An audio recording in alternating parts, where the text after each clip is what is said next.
But before that, we then said, since we have visitors, let's attend to them first. Right. Yes. Are the visitors the one mentioned in paragraph 67? Yes. And you said they were coming on behalf of? The National Security Advisory Committee. Now, you then talk about introduction, composition, deliberate selection, and the magnitude of the message. Can kindly explain? Yes, so the team leader, Mr. Kennedy Kihara, introduced the team of the four, introduced himself, and the participants, Mr. Kenneth Ogeto, Solicitor General, Mr. Hilary Mtiambai, Inspector General of Police, and Lieutenant General Francis Omondo Gola, the Vice Chief of the Defense Forces. That was the team. Yes. And he said this team has been carefully selected to come for this meeting. And he proceeded then to, after the introductions from all of us, he proceeded to deliver a message. He said they had a message for us. Message from who? From the NSAC, the National Security Advisory Committee. Paragraph 69. Flowing to 70, you talk about the message. Kindly explain.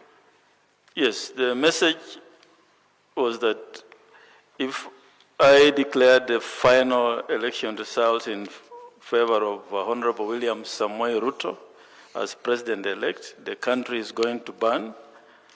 And he proceeded to tell us that the already skirmishes had started in the country. Kikuyus and Luos were already fighting. And he cited several slums, including Kibera and Mathare, on the basis of what he termed betrayal by the Kikuyus. Betrayal by the Kikuyus. That was his message. Right. Yes. Paragraph 70, he went on to caution.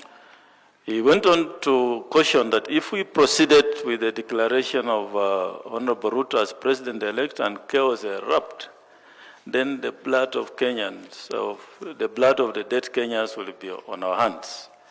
And he said all of us, 7 of us, the commissioners and myself, will be held responsible. Now, how did you take that message to mean to you and the commissioners? Well, this then was obviously, this is a National Security Advisory team, the top organ of government. And a message of that nature then was outrightly a threat to the independence of the commission. It's a threat to the independence of the commission? Yes. Yes. That's how I took it. And as at the time they yes. were speaking, had the final results verified been with you people? We had not received the final Form 34C from the CEO. We were waiting for it. But as I said, these results were already out there. I remember we had a public portal where everybody interacted with, and people did their own tallying. So people could have done their tallying and known yes. who is the winner? Yes. But you? The official result from 34C was not with us yet. But as at that time, they are already telling you should not declare specific person? Yes, yes. All right. Now, we flow to paragraph... So that we don't spend too much time on this. You see, you've verified the results. Yes. And you're doing that as per the constituencies. Yes. And that you had verified all the results of the constituencies. Yes, by the morning of 15th. Yes. Yes. So, and it was being done by commissioners, by your staff, yes. in the presence of agents, yes, and all those who wanted to. Yes. So the results were known. Absolutely. To that extent. Yeah. At least the constituency results were all results. Out. Yes. And all that you needed to do was arithmetical. There were two things that Form C, that 4C brings out. Other than the final results, it also, the system computes the number of counties a candidate has garnered, because that's important. Yes. And also the percentage. So that then is auto-generated by the system. Yes. So those then completes the Form 34C. Yeah, so that to declare a winner, you must know how many counties they have been garnered, because one needs 24 counties on the minimum to win a presidential election, and also the percentage.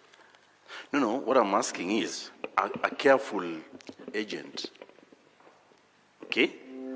People who are interested in these results, and I'm sure all of those who are in the room were interested, isn't it? Absolutely. It was a matter of calculation. Yes, with your calculator, you could have known the results even after 48 hours or the second or third day. So fine, thank you. Yes. Thank you. Thank you, Chair. Then you flow to paragraph 71. Then you talk of a request that was made appears similar by the earlier visitors. Can you explain?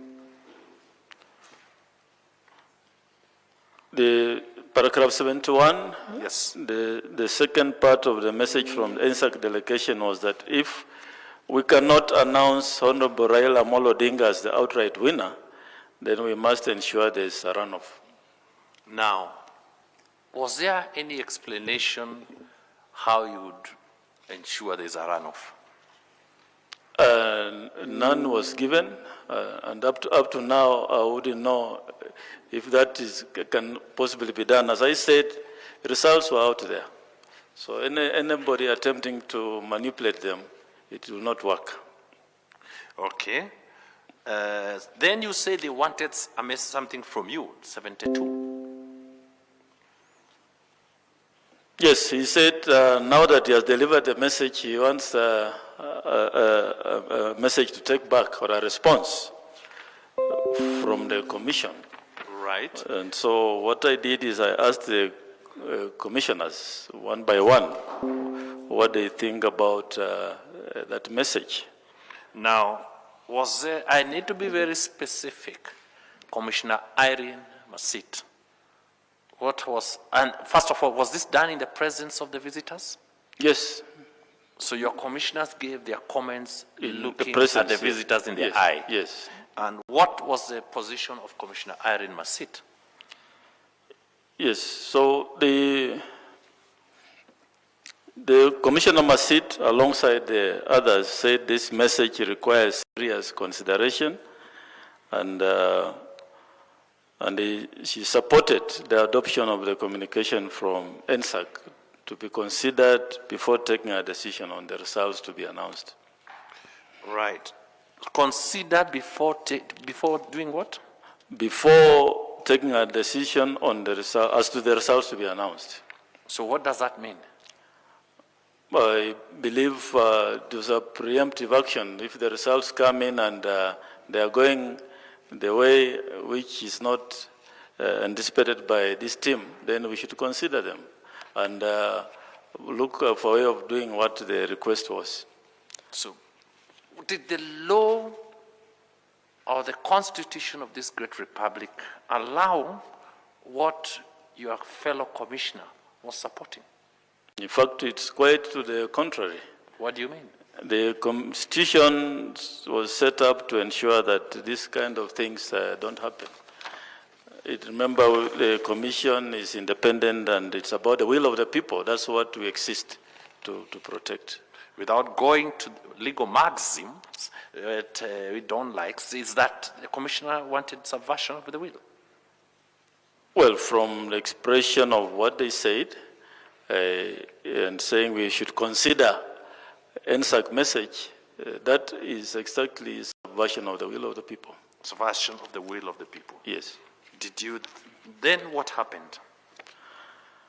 The NSAC team left, and the CEO then, Mr. Marijan, brought in the Form 34C.